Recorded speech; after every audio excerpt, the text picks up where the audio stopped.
नमस्ते और स्वागत है। आज हम बात कर रहे हैं सीखने की। ये कैसे होता है, इसका असल में मतलब क्या है और वो कौन सी दिमागी प्रक्रियाएं हैं जो इसे आप कह सकते हैं संभव बनाती हैं। हमारे पास इस पर कुछ दिलचस्प सामग्री भी हैं, कुछ मनोवैज्ञानिकों के विचार हैं, कुछ शोध पत्र और हाँ, कुछ नोट्स भी हैं। तो हमारा इरादा है कि सीखने की ये जो उलझी हुई सी प्रक्रिया लगती है ना, उसे थोड़ा खोलकर समझें इन स्रोतों की मदद से। अक्सर हम सोचते हैं भाई सीखना मतलब नई जानकारी याद कर लेना, पर क्या ये सिर्फ इतना ही है? इन दस्तावेजों में क्या कुछ अलग है? ये शायद चौंकाने वाला। कौन सी बातें हमारे सीखने की रफ्तार पर या तरीके पर असर डालती हैं?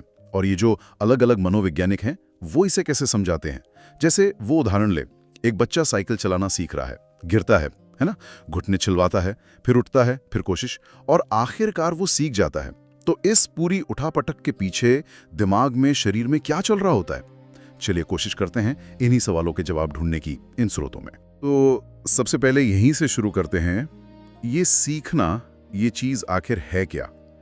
क्या ये महज कुछ रट लेना है जैसा स्कूल में अक्सर होता है, या इन स्रोतों में इसकी कोई गहरी परिभाषा मिलती है? हाँ, ये एक बहुत अच्छा सवाल है क्योंकि स्रोत इस पर काफी जोर देते हैं कि सीखना रटने से कहीं ज्यादा गहरी बात है।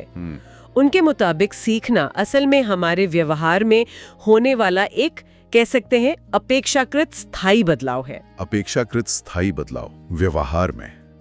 हाँ, और सबसे जरूरी बात, ये बदलाव आता है अनुभव या अभ्यास से। ये सिर्फ दिमागी कसरत नहीं है, ये हमारे सोचने के ढंग को, हमारे काम करने के तरीके को, यहाँ तक कि हमारे महसूस करने के अंदाज को भी बदल सकता है। एक दिलचस्प बात जो इन दस्तावेजों में उभर कर आती है, वो स्थायी शब्द पर जोर है। अच्छा। हाँ, मतलब ये कि कोई चीज सीखना महज एक बार कर लेना नहीं है, बल्कि उस क्षमता को बनाए रखना भी है, कुछ हद तक।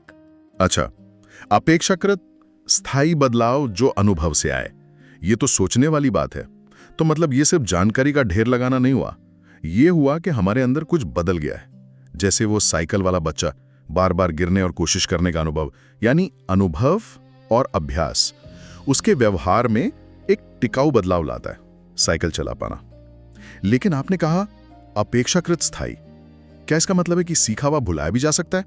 क्या स्रोत, क्या वो इस बारे में कुछ कहते हैं? हाँ बिल्कुल, अपेक्षाकृत स्थायी शायद इसीलिए कहा गया है क्योंकि देखिए, सीखी हुई चीजें भूली भी जा सकती हैं, या नई सीख पुरानी को बदल सकती है। अभ्यास छूट जाए तो कौशल थोड़ा कमजोर पड़ सकता है ना?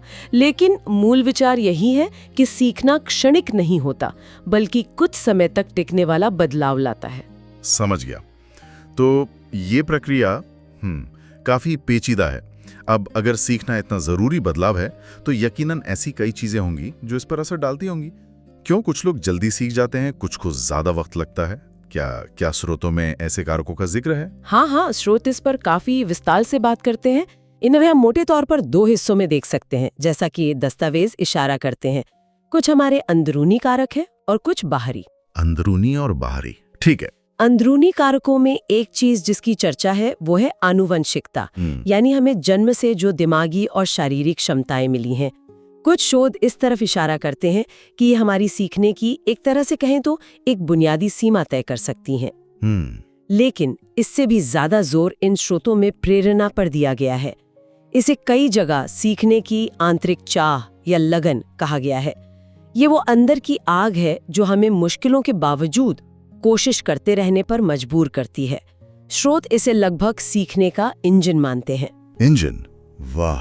हाँ, फिर है रुचि, इंटरेस्ट। जिस चीज में मन लगता है वो आसानी से और जल्दी समझ आती है। ये तो हम सबने अनुभव किया होगा। हाँ बिल्कुल। और हाँ, पुराना अनुभव भी अहम है। नया ज्ञान अक्सर पुराने ज्ञान की नींव पर ही टिकता है। मतलब जो हम पहले से जानते हैं वो नई चीजें सीखने में मदद करता है। ये सीखने की चाह वाली बात दिलचस्प है। प्रेरणा, क्या ये हमेशा अंदर से ही आती है, या स्रोत बाहरी प्रेरणा जैसे इनाम या सजा के असर के बारे में भी कुछ बताते हैं? बहुत अच्छा मुद्दा उठाया आपने। देखिए, स्रोत अंदरूनी प्रेरणा को ज्यादा टिकाऊ और असरदार मानते हैं, इसमें कोई शक नहीं। लेकिन बाहरी कारकों की भूमिका को नकारते भी नहीं है। यहीं पर बाहरी कारक आते हैं। अच्छा। इनमें सबसे बड़ा है माहौल, एनवायरनमेंट, यानी हमारा परिवार, स्कूल, दोस्त।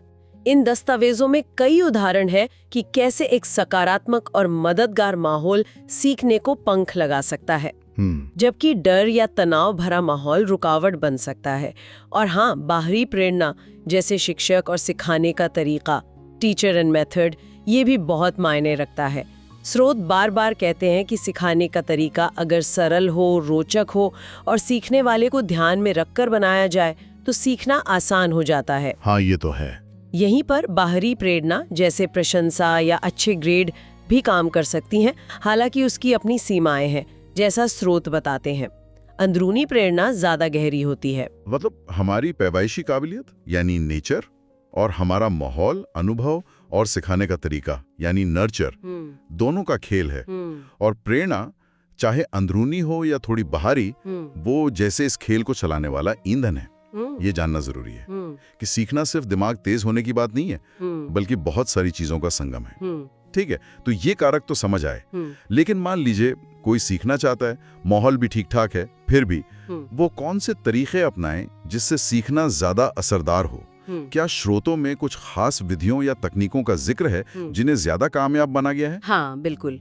स्रोत कई प्रभावशाली तरीकों की बात करते हैं और दिलचस्प बात यह है कि ये तरीके अक्सर किसी न किसी मनोवैज्ञानिक सिद्धांत से जुड़े हुए पाए जाते हैं। अच्छा। हाँ, चलिए कुछ प्रमुख तरीकों पर नजर डालते हैं जो इन दस्तावेजों में उभरे हैं। एक तरीका है खुद करके सीखना, लर्निंग बाय डूइंग। हाँ, ये तो सबसे सीधा तरीका लगता है। शायद सबसे पुराना भी। साइकिल चलाना किताब पढ़कर नहीं, चलाकर ही आता है ना? स्रोत इसे थॉर्नडाइक के विचारों से जोड़ते हैं, जिन्होंने कहा था कि हम प्रयास और भूल, ट्रायल एंड एरर से सीखते हैं। बार बार कोशिश करना, गलतियां करना और फिर सुधारना, यही है अभ्यास। थॉर्नडाइक का अभ्यास का नियम यही कहता है, जितना अभ्यास उतना पक्का सीखना। प्रयास और भूल, हाँ, ये तो होता ही है। फिर एक और तरीका है जिसे स्रोत काफी रोचक बताते हैं, समस्या समाधान, प्रॉब्लम सॉल्विंग। इसमें सीखना तब होता है जब हम किसी उलझन या चुनौती का हल ढूंढते हैं। ये कोहलर के अंतर्दृष्टि सिद्धांत, इनसाइट लर्निंग से जुड़ा है। आपने शायद वो कहानी सुनी होगी जिसमें बंदर अचानक, अरे हाँ, वो केले वाला किस्सा जिसमें वो डंडों को जोड़ लेता है। हाँ, वही। स्रोत बताते हैं कि ये आहा या यूरिका वाला पल, जब अचानक दिमाग में बत्ती जलती है, ये भी सीखने का एक शक्तिशाली तरीका है। ये सोचने और खोजबीन को बढ़ावा देता है। वो आहा पल, हाँ, वो तो कमाल का एहसास होता है। लेकिन ये हमेशा तो नहीं होता। ज्यादातर चीजें शायद धीरे धीरे ही सीखी जाती है। सही कहा आपने। आहा पल खास स्थितियों में ही आता है। ज्यादातर सीखने में दूसरे तरीके काम आते हैं, जैसे अनुकरण यानी दूसरों को देखकर सीखना। हाँ, नकल करना बच्चे तो बहुत करते हैं। बिल्कुल, बच्चे भाषा, व्यवहार, बहुत कुछ अपने आसपास के लोगों को देखकर ही सीखते हैं। इन दस्तावेजों में इसका जिक्र थॉर्नडाइक के हवाले से भी है और ये सामाजिक सीखने के सिद्धांतों का भी एक अहम हिस्सा है। और यहीं पर एक और महत्वपूर्ण तरीका आता है जिसकी चर्चा वाइगोत्स्की के काम के संदर्भ में स्रोतों में मिलती है, समूह में सीखना या सहयोगात्मक अधिगम। ग्रुप कोलैबोरेटिव लर्निंग, समूह में सीखना यानी मिलजुल कर। हाँ, वाइगोत्स्की का मानना था कि सीखना अकेले में होने वाली प्रक्रिया नहीं, बल्कि समाज और भाषा के जरिए होती है। जब हम दूसरों के साथ मिलकर काम करते हैं, बातचीत करते हैं, एक दूसरे की मदद करते हैं, तो हम ज्यादा सीखते हैं। स्रोत यहाँ ZPD यानी जोन ऑफ प्रॉक्सिमल डेवलपमेंट, वो दायरा जहां हम किसी अनुभवी की मदद से सीख सकते हैं, और मचान या स्कैफोल्डिंग यानी सीखने में दिया जाने वाला अस्थायी सहारा जैसी अवधारणाओं का जिक्र करते हैं। ZPD और स्कैफोल्डिंग, हाँ, ये बाहरी कारक जैसे दोस्त और स्कूल का माहौल, इनकी अहमियत को भी दिखाता है। ये तो बहुत दिलचस्प है। यानी सीखना सिर्फ व्यक्तिगत नहीं बल्कि एक सामाजिक प्रक्रिया भी है। और ये अलग अलग तरीके करके सीखना, अचानक समझ आना, नकल करना, मिलकर सीखना, लगता है अलग अलग चीजें सीखने में या अलग अलग लोगों के लिए ज्यादा कारगर होते होंगे। आपने कुछ मनोवैज्ञानिकों जैसे थॉर्नडाइक, कोहलर, वाइगोत्स्की का जिक्र किया। क्या स्रोत इन सिद्धांतों पर थोड़ी और रोशनी डालते हैं? ऐसा लगता है हर किसी ने सीखने के अलग पहलू को पकड़ा। बिल्कुल, स्रोत इन सिद्धांतों को सीखने की पहेली के अलग अलग टुकड़ों की तरह पेश करते हैं। अगर हम संक्षेप में देखें तो थॉर्नडाइक, जैसा हमने कहा, प्रयास और भूल पर जोर देते हैं। उनके 3 नियम, तत्परता, सीखने को तैयार होना, अभ्यास, प्रैक्टिस मेक्स परफेक्ट, और प्रभाव, अच्छा नतीजा मिलने पर दोबारा करने की इच्छा, ये सीखने की बुनियाद माने जाते हैं। रुचि और अनुकरण पर भी उन्होंने ध्यान दिया।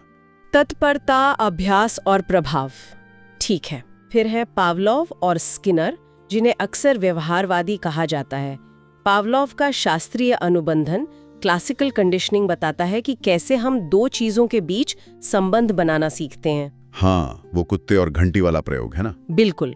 और स्किनर का क्रिया प्रसूत अनुबंधन, ऑपरेंट कंडीशनिंग, कहता है कि हम वो काम ज्यादा करते हैं जिसके अच्छे नतीजे या पुरस्कार, प्रशंसा, जिसे वो सुदृढ़ीकरण कहते हैं, मिलते हैं। अच्छा। और उन कामों से बचते हैं जिनके बुरे नतीजे, दंड होते हैं। स्रोत बताते हैं कि हमारी कई आदतें और कक्षा में सिखाने के तरीके इन सिद्धांतों पर आधारित हैं, जैसे अच्छे काम पे तारीफ मिलना। तो स्किनर का फोकस नतीजों पर था, पुरस्कार या दंड? हाँ, काफी हद तक। फिर है कोहलर, जिनका अंतर्दृष्टि सिद्धांत, इनसाइट लर्निंग, जिसकी हमने बात की, वो सीखने को एक मानसिक प्रक्रिया, एक सूझबूझ के तौर पर देखता है। आहा वाला मोमेंट। बिल्कुल अलग नजरिया। हाँ, और वाइगोत्स्की का सामाजिक सांस्कृतिक सिद्धांत सीखने में समाज, संस्कृति और भाषा की भूमिका पर जोर देता है। ZPD, scaffolding. एक और नाम जिसका जिक्र स्रोतों में बार बार आता है वो है पियाजे। उनका संज्ञानात्मक विकास सिद्धांत सीखने को उम्र के साथ होने वाले मानसिक विकास के चरणों से जोड़ता है। पियाजे, हाँ, उनके उच्चारण थे ना अलग अलग उम्र के लिए। हाँ बिल्कुल, वो बताते हैं कि बच्चे अलग अलग उम्र में दुनिया को अलग तरह से समझते हैं और इसलिए उनके सीखने का तरीका भी बदलता है। संवेदी मोटर, पूर्व संक्रियात्मक वगैरह। इतने सारे नजरिए, प्रयास और भूल से लेकर सामाजिक मेलजोल और दिमागी विकास तक, हर सिद्धांत अपने आप में सीखने का एक अलग नक्शा पेश करता है। लेकिन यह एक सवाल उठता है, अगर सीखना इतना जरूरी है और इतने तरीके हैं, तो क्या इसमें रुकावटें भी आती हैं? क्या चीजें हैं जो हमें सीखने से रोकती हैं? स्रोत इस बारे में क्या कहते हैं? हाँ, सीखना हमेशा आसान नहीं होता, ये तो सच है। स्रोत कई बाधाओं का जिक्र करते हैं। एक आम बाधा है ध्यान की कमी, लैक ऑफ अटेंशन। अगर ध्यान ही ना लगे तो सीखेंगे कैसे? ये तो जाहिर है। हाँ, ये तो बहुत होता है। फिर है डर और चिंता, फियर एंड एंजाइटी, परीक्षा का डर, गलती करने का डर, ये सब सीखने के रास्ते में बड़े रोड़े हैं। स्रोत इस बात पर जोर देते हैं कि डरा हुआ दिमाग नई चीजें ठीक से ग्रहण नहीं कर पाता। डर और चिंता, ये तो वाकई बहुत आम है। मुझे याद है गणित से मुझे कितना डर लगता था। हाँ बिल्कुल। फिर खराब माहौल, इनअप्रोप्रिएट एनवायरनमेंट, जैसे बहुत शोर होना या घर स्कूल में सहयोग न मिलना, ये भी बाधा बनता है। कभी कभी सिखाने का गलत तरीका, रॉन्ग टीचिंग मेथड भी वजह हो सकता है, अगर तरीका उबाऊ हो या समझ से बाहर हो। और हाँ, सेहत से जुड़ी समस्याएं भी सीखने की क्षमता पर असर डाल सकती हैं। इतनी सारी रुकावटें, तो क्या स्रोत इन बाधाओं से निपटने के तरीके भी सुझाते हैं? इन रुकावटों को कैसे पार किया जा सकता है? बिल्कुल, जहां बाधाएं हैं वहीं समाधान भी है। और आप देखेंगे कि ये समाधान अक्सर उन्हीं कारकों और सिद्धांतों से जुड़े हैं जिनकी हमने पहले बात की। अच्छा, कैसे? जैसे सबसे पहला और शायद सबसे असरदार समाधान जो स्रोत बताते हैं वो है प्रेरणा बढ़ाना, इंक्रीजिंग मोटिवेशन। उस सीखने की चाह को जगाना। जब अंदर से लगन होती है तो ध्यान भी लगता है और डर भी कुछ हद तक कम होता है। हाँ, प्रेरणा तो इंजन थी, जैसा आपने कहा था। बिल्कुल। दूसरा, रोचक और सही तरीकों का इस्तेमाल, using interesting and appropriate methods. अगर सिखाने का तरीका दिलचस्प हो, शायद समस्या समाधान आधारित जैसा कोहलर ने कहा, या ग्रुप एक्टिविटी जैसा वाइगोत्स्की ने सुझाया, तो ध्यान बना रहता है। और तरीका सीखने वाले की उम्र और समझ के मुताबिक होना चाहिए। ये पियाजे के सिद्धांत की तरफ इशारा है ना? हाँ। तीसरा, सकारात्मक और सुरक्षित माहौल बनाना, creating a positive and safe environment, जहां गलतियां करने की आज़ादी हो, जहां सवाल पूछने पर हौसला मिले, वहां डर कम होता है और सीखने की हिम्मत बढ़ती है। ये वाइगोत्स्की के सामाजिक पहलू से भी जुड़ता है। सही बात है, माहौल का असर तो पड़ता ही है। और चौथा, प्रभावी शिक्षक की भूमिका, role of an effective teacher. एक अच्छा शिक्षक न सिर्फ सही तरीका चुनता है, बल्कि जरूरत पड़ने पर सहारा, वो स्कैफोल्डिंग भी देता है और सही व्यवहार को प्रोत्साहित यानी स्किनर का रीइंफोर्समेंट भी करता है। ये तो बहुत व्यवहारिक सुझाव हैं, यानी प्रेरणा जगाना, तरीकों को दिलचस्प बनाना, माहौल सुधारना और शिक्षक की भूमिका, ये सब मिलकर सीखने की राह आसान बना सकते हैं। चलिए अब तक इस पूरी बातचीत को समेटने की कोशिश करते हैं। हमने इन स्रोतों के आधार पर समझा कि सीखना सिर्फ जानकारी रटना नहीं है, बल्कि अनुभव और अभ्यास से हमारे व्यवहार, सोच, काम और यहाँ तक कि भावनाओं में आने वाला एक अपेक्षाकृत स्थायी बदलाव है। बिल्कुल। और इस बदलाव पर कई चीजों का असर पड़ता है। हमारी पैदाइशी क्षमताएं यानी आनुवंशिकता, हमारा माहौल, परिवार, स्कूल, समाज, हमारी अपनी अंदरूनी लगन यानी प्रेरणा, हमारी दिलचस्पी या रुचि, हमारा पिछला ज्ञान और हाँ, सिखाने वाले और उनका तरीका। हमने कुछ असरदार तरीकों पर भी गौर किया, जैसे खुद करके सीखना, प्रयास और भूल, दूसरों को देखकर सीखना, अनुकरण, अचानक सूझबूझ से सीखना, आहापल, और मिलकर सीखना, सामाजिक सहयोग। और ये तरीके अलग अलग मनोवैज्ञानिक सिद्धांतों की झलक देते हैं, जैसा हमने देखा। और हमने देखा कि कैसे थॉर्नडाइक प्रयास, अभ्यास, प्रभाव, पावलोव और स्किनर अनुबंधन, सुदृढ़ीकरण, कोहलर अंतर्दृष्टि, वायोत्स्की सामाजिक संपर्क, ZPD मचान और पियाजे संज्ञानात्मक चरण जैसे विचारकों ने सीखने के अलग अलग पहलुओं को उजागर किया है। हमने ध्यान की कमी, डर और चिंता जैसी बाधाओं की भी बात की और समझा कि कैसे मोटिवेशन, सही तरीके और अच्छा माहौल इन बाधाओं को दूर करने में मदद कर सकते हैं। हाँ, इन सभी बातों को ध्यान में रखते हुए स्रोतों के आधार पर एक सवाल मन में उठता है जिस पर शायद सोचने की जरूरत है। क्या सवाल? सवाल ये कि अगर हम ये जानते हैं कि सीखना हमारे सोचने, करने और महसूस करने के तरीके को बदल सकता है और हमारे पास थॉर्नडाइक, स्किनर, वाइगोत्स्की, कोहलर जैसे अलग अलग विचारकों के दिए हुए सिद्धांत और तरीके हैं, तो क्या इन सिद्धांतों की सचेत जानकारी, मतलब कॉन्शियसली जानना कि सिद्धांत क्या है, क्या ये हमें किसी बिल्कुल नए या मुश्किल कौशल को सीखने में मदद कर सकती है? खासकर वो कौशल जिसे हम पहले शायद नामुमकिन समझते थे। क्या हम इन मनोवैज्ञानिक औजारों का इस्तेमाल करके अपनी सीखने की सीमाओं को वाकई लांघ सकते हैं? ये वाकई एक सोचने लायक सवाल है। क्या इन सिद्धांतों को जानना हमें बेहतर सीखने वाला बना सकता है? क्या हम खुद पर इन तकनीकों का इस्तेमाल कर सकते हैं? इसी विचार के साथ सीखने के अर्थ, तरीकों और सिद्धांतों पर हमारी ये गहन पड़ताल यहीं समाप्त होती है।